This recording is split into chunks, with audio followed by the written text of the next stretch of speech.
In this video, we will learn how can we use MATLAB help function to get help about function.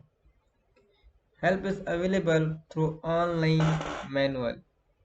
Like you need to click on the question mark here in the script near the top right of the window.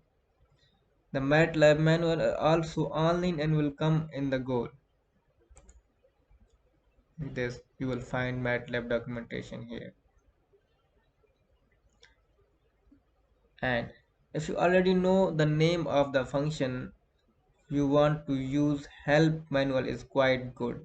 You can just enter the name of the function in the search and a page with a good number of example usually comes up. It is more challenging to find out how to do something, but most of the function you need can be found by clicking on the MATLAB link on the main page and then following the main menus that's come up on the subsequent page.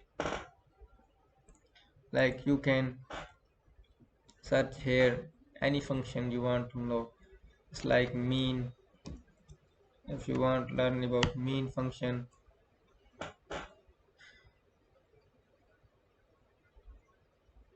you will get mean.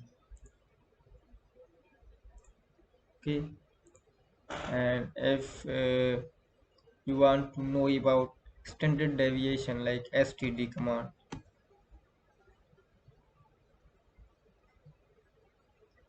so this is, you can see how it's easy to use help function to get help from MATLAB about functions. So that video was about help function in MATLAB. Thank you so much for watching this video.